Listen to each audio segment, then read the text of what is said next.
스승의 주일을 맞이하여서 우리 하늘문교에서 가르치시는 모든 사역을 해주시는 우리 교사 또 셀 리더 우리 사역자들께 다시 한번 감사의 말씀을 드립니다. 우리 한번 감사의 박수 한번 할까요? 너무 고맙습니다. 수고 많으십니다. 네. 우리 교사들은 아침 일찍 나와서 1부 예배를 드리고 또 2부 예배 드릴 동안 2층에서 어린아이들을 가르치고 섬기고 있습니다. 쉽지 않은 일입니다. 애를 써주셔서 너무 감사하고 우리 셀 리더들 또 매주 한 번씩 모여서 이 모임을 진행하는 것도 사실 쉽지 않죠. 갈수록 바빠지고 있어요. 사람들은 모이기가 힘들어지는 시대 속에서 우리 셀 리더들께서 정말 시간을 내어서 섬겨주시고 또 모임을 가져주셔서 너무나 감사를 드립니다. 우리 교회는요, 교육 공동체입니다. 우리가 하나님의 은혜로 구원을 받지만 신앙생활의 진보와 성장과 성숙은 교육과 훈련을 통해서 가능한 것입니다. 지금 내가 신앙을 떠나서 내가 지금 나 된 모습은요, 다 배우고 누군가가 나를 가르쳐 주었기 때문에 내가 지금 이 모습 이 자리에 있는 것입니다. 예의 범절 다 배웠기 때문에 우리가 그렇게 인사하고 또 섬기는 것 아니겠습니까?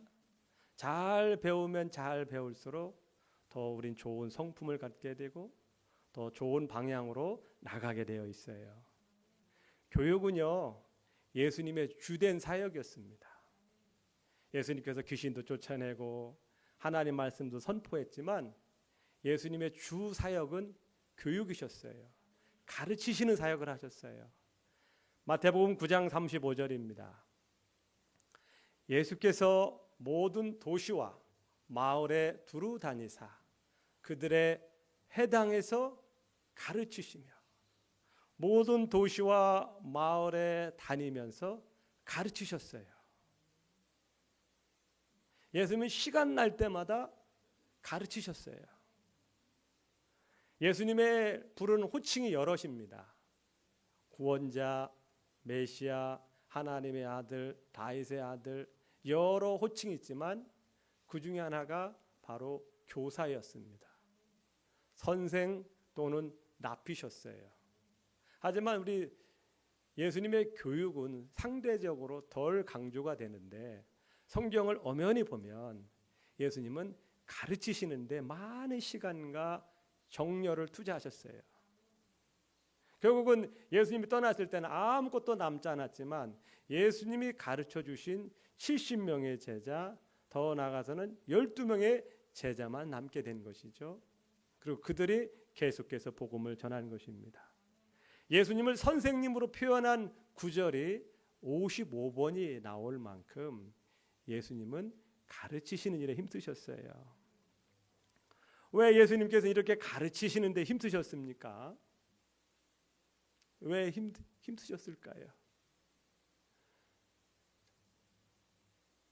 그 당시 이스라엘 백성들은요, 오랜 세월 율법에 얽매였어요. 율법은 아주 무거운 짐이었어요. 모든 삶이 율법에 얽매져 있어요. 주일날 많은 어떤 조항에 얽매였어요. 힘들어했어요. 평상시에도 우리가 삶이 거의 율법으로 통제될 만큼 늘 얽매인 삶을 살았어요. 그 율법대로 살면 좋지만 사는 것이 너무 힘들었어요. 그러니까 사람들이 그 안에 어떤 죄책감, 두려움, 의무감 이런 것들이 늘 마음을 짓누르고 있었던 거예요. 그 예수님께서는 이스라엘 백성들에게 오셔서 그들이 오랜 세월 율법을 통해서 잘못 알고 잘못 행하는 것에 대해서 바로잡아주고 가르쳐 주신 일을 하셨어요. 그리고 이 무거운 짐으로부터 자유케 되는 새로운 길을 가르쳐 주신 것이죠. 또 예수님을 믿고 새로 구원받은 우리 그리스도인들에게 앞으로 이 세상 살아가는 동안 우리가 알아야 될 것, 행해야 될 것들에 대해서 예수님은 하나하나 잘 가르쳐 주셨어요. 오랜 세월 무거운 짐을 지고 가는 영적 무지에 있었던 이스라엘 백성들에게 참된 지식을 가르쳐 주신 것이죠. 사람들이 몰라서 망한다. 성경은 표현하고 있어요. 호세아 6장 4절에 내 백성이 지식이 없음으로 망한다라고 표현하고 있어요. 우리나라도 정말 오랜 세월 미신에 사로잡힌 나라 아닙니까? 뭐 결혼하는 날짜를 잡을 때도, 이사 가는 뭐 날짜를 잡을 때도 꼭 가서 물었잖아요. 손 없는 날에 잡는다고. 이게 얼마나 미신입니까? 큰일 날 것처럼 그 오랜 사람들이 그런 잘못된 생각에, 잘못된 그 의식 속에 사로잡혀 있다 보니까 자유롭지 못한 거예요. 우리 아직도 손 없는 날 믿으시나요? 아직도 무당한 데 찾아가서 결혼한 날짜 물어보시나요? 그런 분은 없을 겁니다. 우리 믿는 사람들은 더 그렇게 할 필요도 없고 해서도 안 되죠. 근데 우리나라가 오랜 세월 동안, 수천 년 동안, 수백 년 동안 그런 미신에 사로잡혀 가지고 얽매였던 삶을 살았어요. 이게 얼마나 안타까운 일입니까? 성경에 보면 예수님은 교육을 굉장히 강조하셨어요. 신명기 6장 7절입니다. 내 자녀에게 부지런히 가르치라. 하나님은 교육을 강조하셔가지고 자녀들에게 가르치되 부지런히 가르치라. 집에 앉았을 때든지 길을 갈 때든지 누워있을 때든지 일어날 때든지 가르치라고 했어요. 왜? 사람은 가르쳐서 잘 알아야 잘 행동할 수 있고 복을 받을 수 있기 때문에 그렇죠. 예수님께서 떠나실 때 제자들에게 뭐라고 말씀하셨습니까? 마태복음 28장 20절입니다. 내가 너에게 분부한 모든 것을 가르쳐 지키게 하라. 모든 것을 가르쳐 지키게 하라. 이게 뭐 가르치라라는 표현이 나오고 있어요. 예수님께서는 마태복음 11장 28절 29절에 유명한 말씀을 하시죠. 수고하고 무거운 짐진 자들아 다 내게로 가. 내가 너희를 쉬게 하리라. 그럼 대체 무슨 무거운 짐을 지고 있길래 다 내게로 오라고 했을까요?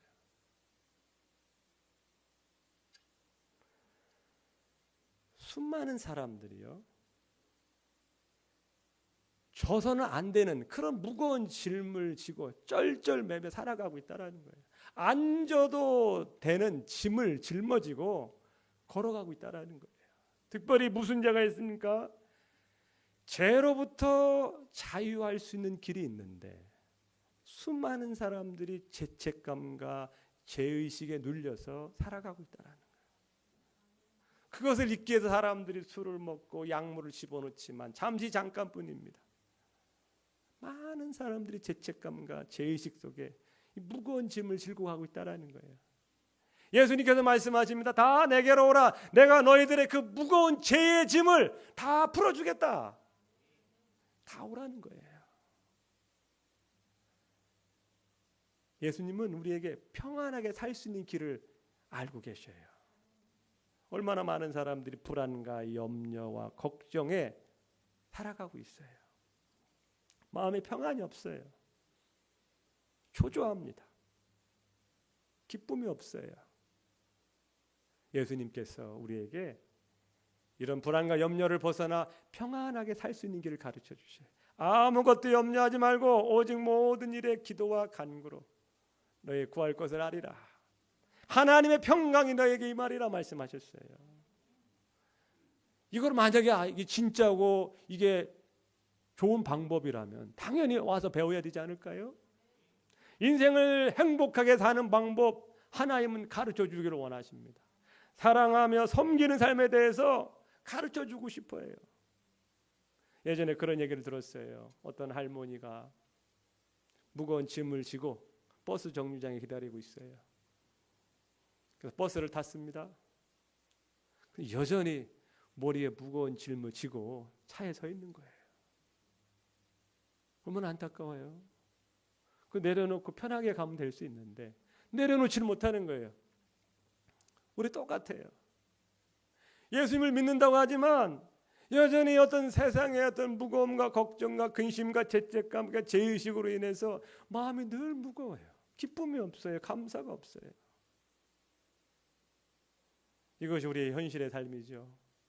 예수님께서는 이런 삶을 좀 더 쉽고 자유롭고 평안을 주시기 위해서 내게 와서 배우라 말씀하시는 것이고, 그렇게 배움을 받은 사람들은 인생의 무거운 짐으로부터 조금씩 자유해지고 평안해지는 삶을 살고 계시는 것입니다.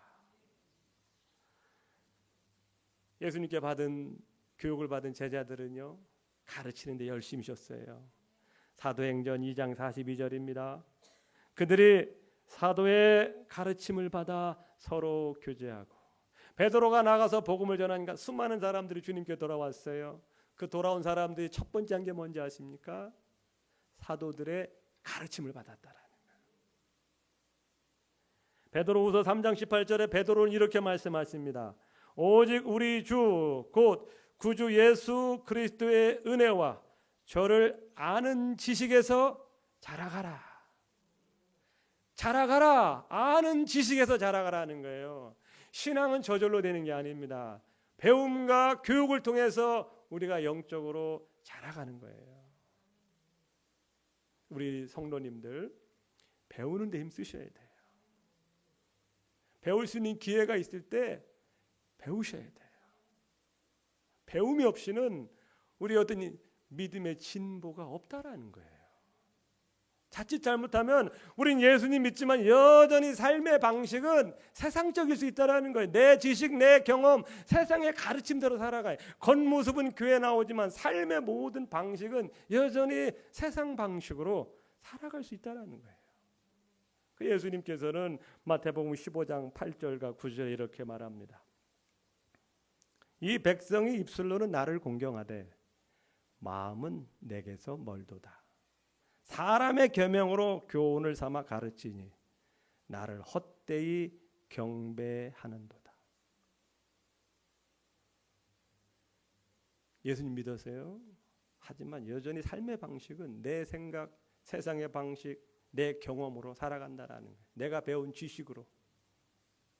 물론 그것도 맞는 경우도 있지만 우리는요, 예수님의 가르침으로 새롭게 변화돼야 돼요.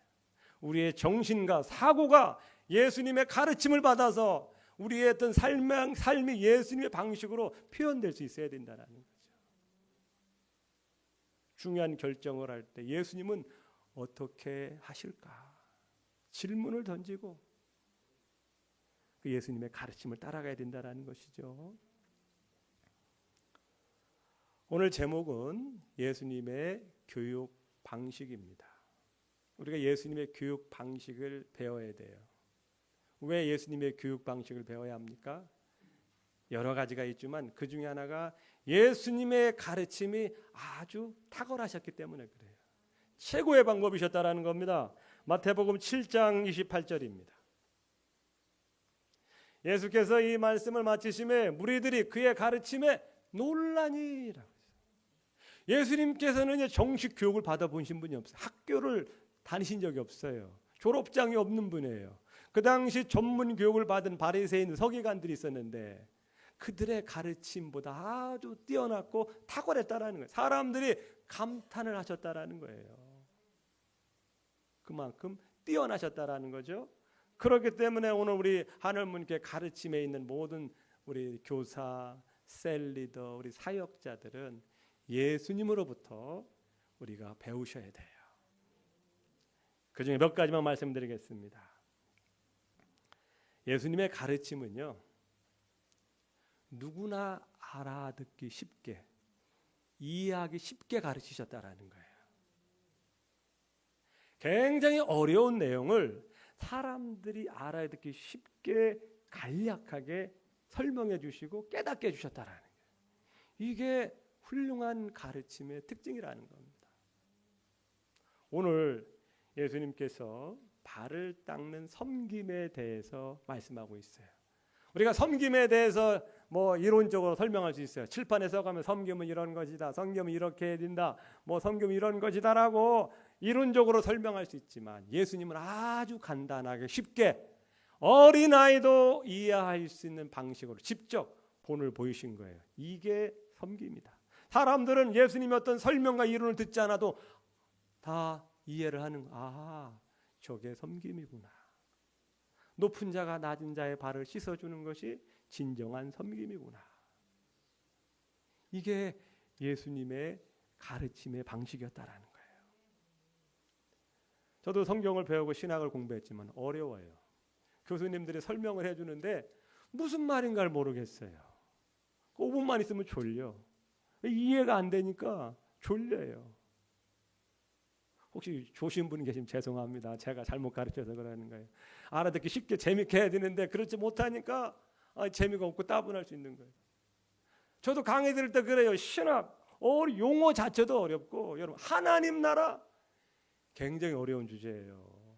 어려워요. 책도 얼마나 많은지 몰라요.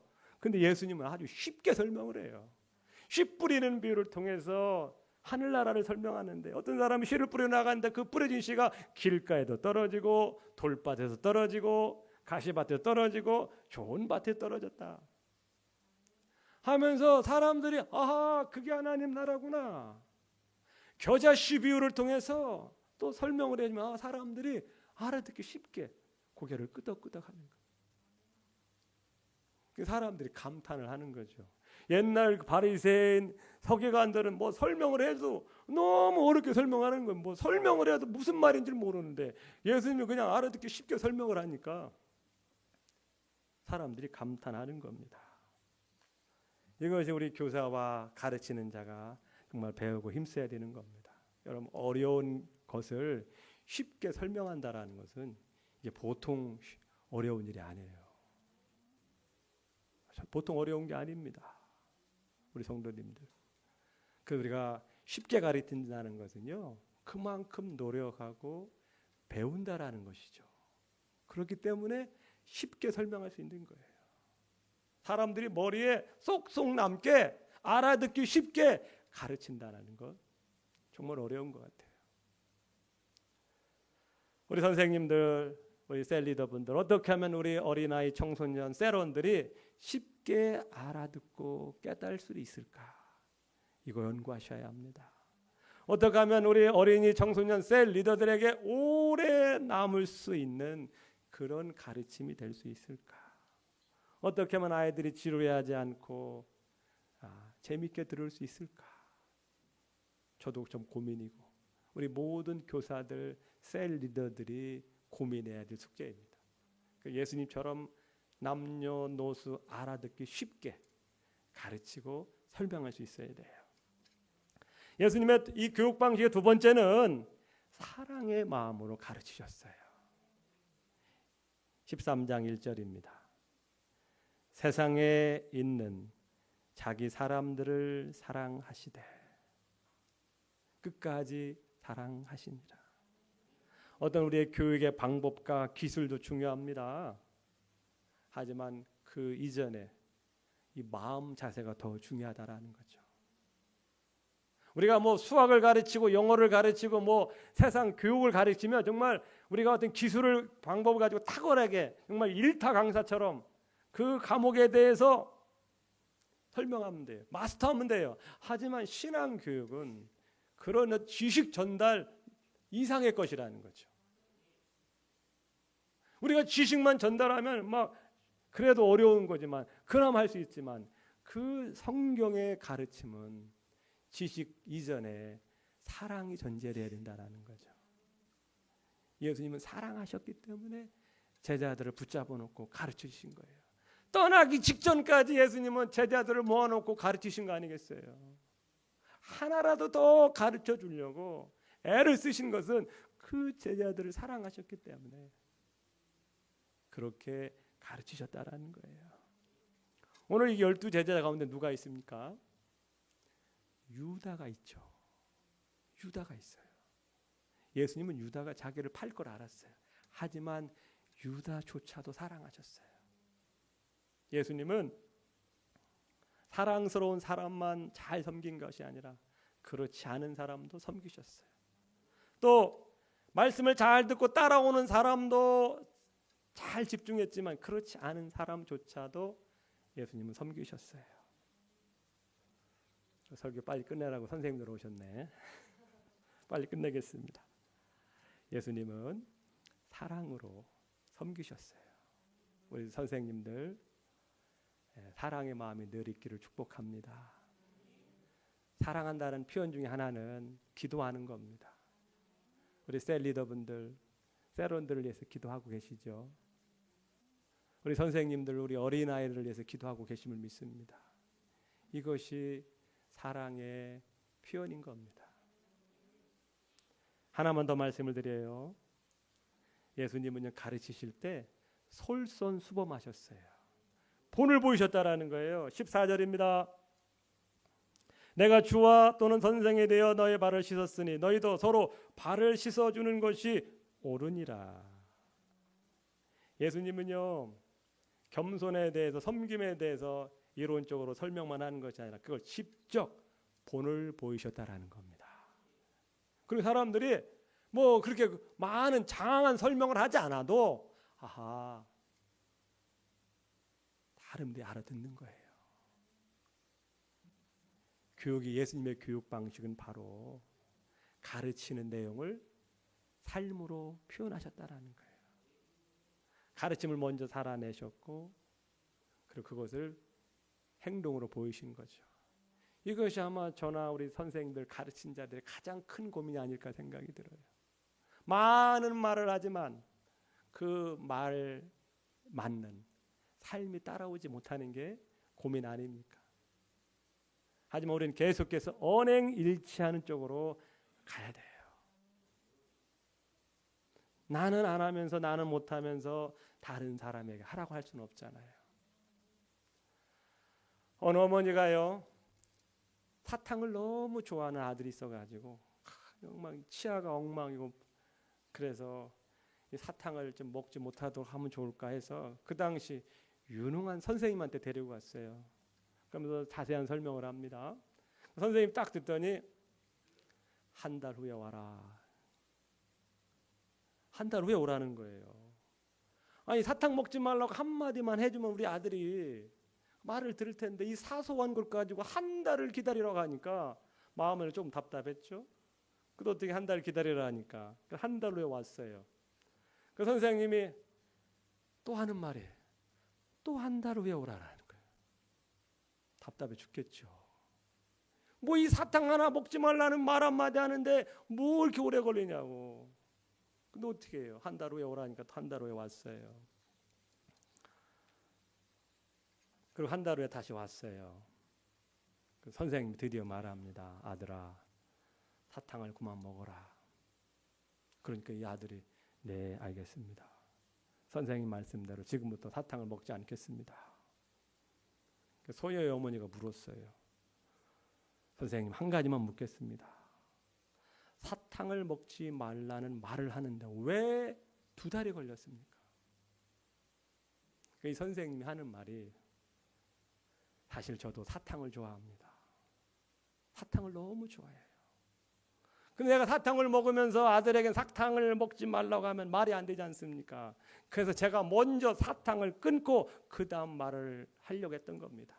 한 달 동안 사탕을 끊으려고 애를 썼는데 안 끊어지더라는 거예요. 그래서 한 달만 더 기다려라. 그래서 그 한 달 동안 사탕을 끊으려고 노력한 결과 사탕을 끊은 거예요. 그리고 나서 그 아들에게 너도 사탕을 먹지 마라 말을 했던 것이죠. 우리가 범하는 뭐 누구나 우리가 범하는 게 아닙니까? 자녀들에게 TV 보지 말라, 핸드폰 하지 말라. 그렇게 말을 하는 우리는 어때요? 너 술 먹지 마라, 담배 피지 마라, 화목하게 지내라. 그렇게 말을 하는 우리는 어떠십니까? 그러니까 우리의 말이 먹히지 않는 거죠. 존경을 못 받는 것은 자녀들에게 또 학생들에게 우리가 그런 어떤 존경을 받지 못하는 것은 이런 언행일치가 안 되다 보니까 우리의 말에 힘이 없다라는 것이죠. 선생님의 권위는 단순한 가르침 넘어서 그 가르침대로 살아가는 우리의 삶이 함께 갈 때에 선생님의 권위는 세워지는 것이죠. 그래서 선생님이 어려운 겁니다. 그래서 목사가 어려운 거죠. 개가 자기 새끼를 보면서 왜 옆으로 걸어? 똑바로 좀 걸어봐 하면서 자기는 또 어떻게 걸어요? 자기도 개 옆으로 걸잖아. 이게 우리의 한계라는 거죠. 하지만 이런 어떤 한계에도 불구하고 우리는 예수님의 그 가르침을 받아 계속해서 먼저 가르치는 자가 노력하고 솔선수범하는 것이죠. 예수님의 가르침은 잘 가르치셨어요. 누구나 알아들을 수 있는 쉽고 이해하기 쉬운 방법을 가르치셨다라는 거예요. 두 번째는 사랑으로 정말 이 영혼이 잘 되도록 내 세론들이 잘 되는 그 마음으로 기도하는 마음으로 가르치셨다라는 거예요. 또 하나는 본을 보임으로써 가르치셨다라는 거예요. 가르치는 건 참 어렵습니다. 하지만 기억을 하세요.